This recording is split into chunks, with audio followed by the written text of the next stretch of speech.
স্ত্রীকে মাঝে মাঝে খাওয়াইবেন। কেন আপনারা তো বউরে খাওয়াইতে পারবেন না, জোয়ান আমি তোমাদের চিনি। আপনারা তো স্ত্রীকে মোহাব্বত করে ভালোবেসে মুখে উঠাইয়া খাওয়াইতে পারেন না।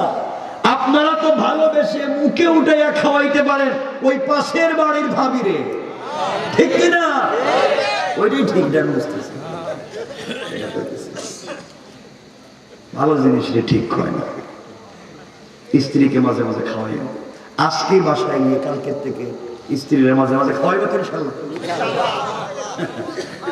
আমি বুঝতেছি আপনাদের হাতের খাবার তো বউ খাইতো না, বউ মনে করবো ও খাওয়াই আমার বিষ খাওয়াই মারতেছে, আরেক বিয়ে করতেছে। আপনারা তো এই ঘটনা ঘটাই রাখছেন বাসায়, কেউ কেউ বিশ্বাস করেন। এই জন্য স্বামী স্ত্রী একই বিছানায়, একই পালনকে, একই খাটে স্বামী স্ত্রী ঘুমায়, একজন পূর্ব দিকে মুখ দিয়া, একজন পশ্চিম দিকে মুখ দিয়া, আর মধ্যখানে ব্যারিকেড দেয়, এটা কুল বালিশ দিয়া।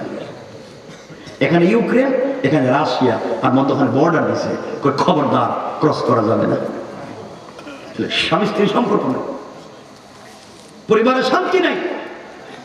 আল্লাহ শান্তি ফিরে গেলে জোরে বলেন, আরো জোরে বলেন। এই জন্য মাঝে মাঝে খাওয়াবেন তো ইনশাআল্লাহ।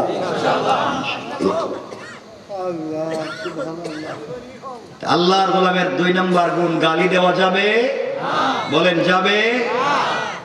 খুব মনোযোগ দিয়ে শুনেন, স্বামী স্ত্রীর কেমন সম্পর্ক হওয়া চাই। কারণ কিয়ামতে স্বামী স্ত্রীকে, স্ত্রী স্বামীকে একজন একজন করে আল্লাহ জিজ্ঞাসা করবেন। স্ত্রীকে জিজ্ঞাসা করবেন, স্ত্রী বলো তো তোমার স্বামী কেমন ছিল। স্ত্রী যদি বলে আমার স্বামী ভালো ছিল, আল্লাহ প্রশ্ন করতে চাইবেন। স্বামীকে জিজ্ঞাসা করবেন তোমার স্ত্রী কেমন ছিল। যদি স্বামী বলে আমার বউটা ভালো ছিল, রব আর কিছু জানতে চাইবে না, তাকে জান্নাত দিয়ে দিবে। তাহলে আমরা এই জায়গায় সম্পর্ক ভালো রাখতে পারবো না ইনশাআল্লাহ। আপনি যত পিরাকি দেখান, আপনি যত ভালো মানুষ সাজেন, কারণ পৃথিবীর কেউ না জানলেও আপনার বউ জানে আপনি কত নম্বর। কথা বলেন না?